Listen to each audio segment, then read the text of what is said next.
Quietinho aí. Ih, tá mexendo. Fica quieto aí, fica quieto. Vem pra cá, vem.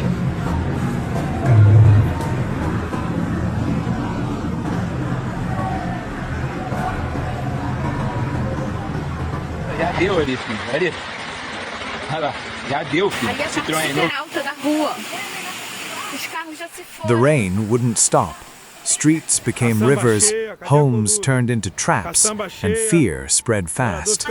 This was one of Rio's darkest nights. O ônibus morreu e tá enchendo o ônibus.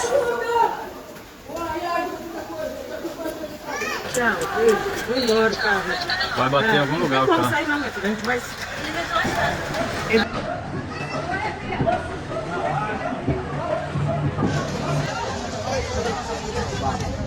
Relentless rain pounded Rio de Janeiro without pause. In just a few hours, Brazil's iconic city was transformed into a vast expanse of muddy water, carrying fear, panic, and despair. This was not ordinary flooding. It was a large-scale disaster that disrupted lives and paralyzed entire neighborhoods, especially in the North Zone and surrounding metropolitan areas.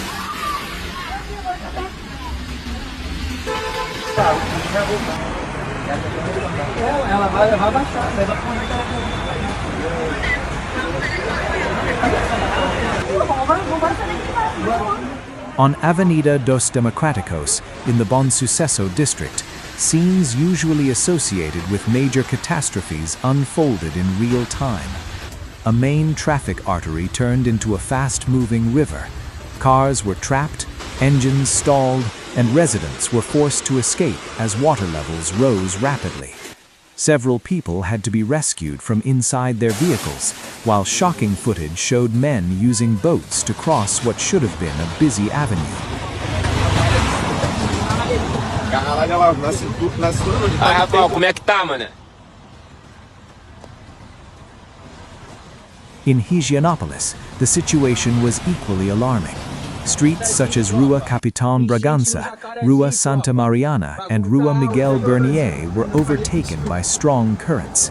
Floodwaters concealed the asphalt, creating deadly hazards. Residents warned of open manholes, collapsing pavement, and live electrical wires in direct contact with the water.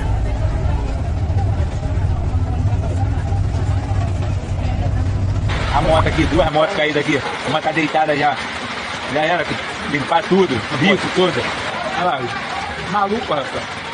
Ai, maluco.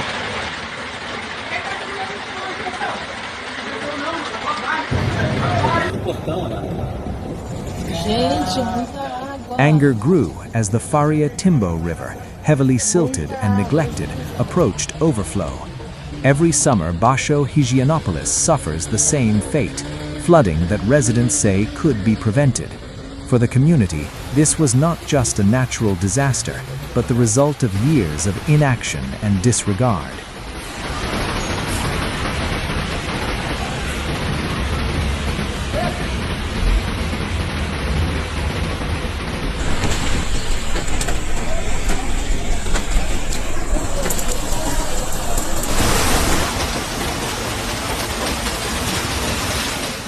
The most heartbreaking images came from the Jacaré and Jacarezinho communities.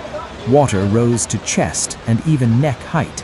In one devastating video, a mother is seen screaming for help in desperation as she tries to save her daughter.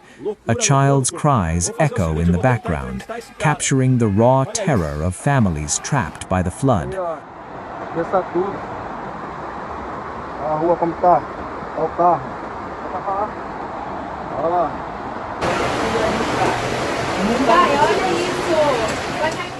These were not flooded streets, these were flooded homes.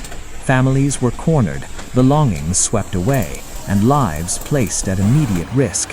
Survival became the only priority.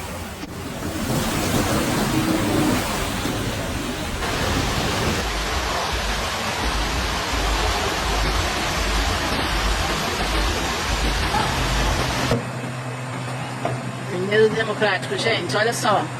Presta atenção nisso.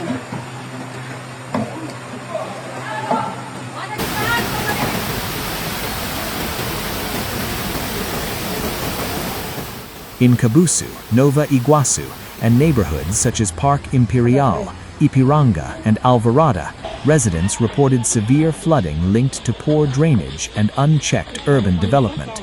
Locals say the construction of new residential complexes along Estrada de Madureira altered water flow, leaving lower areas completely submerged. Entire streets were cut off, and residents remained isolated as waters continued to rise. Imagina quando o pessoal vai ficar no prejuízo, cara. Aí, olha o carro do dedo ali, velho. Vai lá, bora. Caralho, tem outro preto ali também, não tem?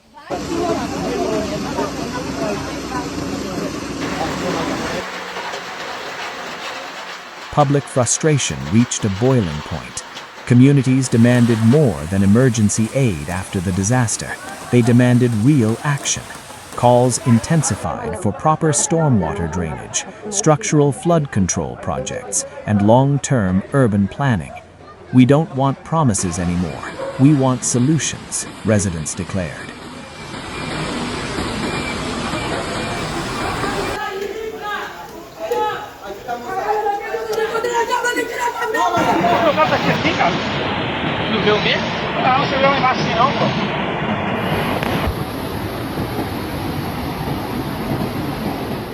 The flooding also crippled transportation. Magalhães Bastos station was inundated, forcing trains to halt until conditions were deemed safe. On the Belford-Roxo line, services were partially suspended, while several stations on the Diodoro branch were skipped. Major roads, including Avenida Brasil, Linha Amarela, Avenida Dom Helder Câmara, Avenida Itaoca, and Avenida Vicente de Carvalho saw massive traffic jams, especially during rush hour and school pickup times. A quadra toda tomada. Ó, passa nada. Tá vendo aí, ó? Elsewhere, fallen trees blocked Avenida Marechal Alencastro, and vehicles were abandoned in flooded streets across Vila Isabel and Abolición. Even public figures were affected. Singer MC Melody was forced to abandon her car after becoming trapped in rising floodwaters while entering Rio with her family. Olha isso. Fica aí um minutinho só quando eu filme isso aqui. Celso, o carrinho dele tá boiando. Aposta. Meu Deus. Aí, ó. Tá longe.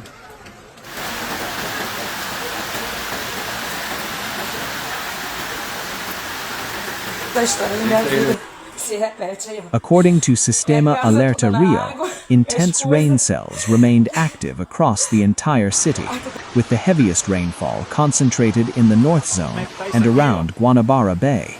Authorities raised alert levels to the maximum in several areas due to the high risk of landslides. In Duque de Caxias, rainfall exceeding 120 millimeters in just a few hours worsened the crisis, prompting further evacuations and heightening fears of slope failures. Aqui frente está de Manguinhos.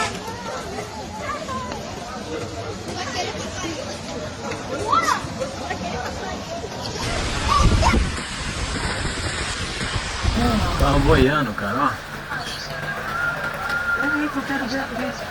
A gente tá olhando. Ah, meu Deus, tá de caixão, filho.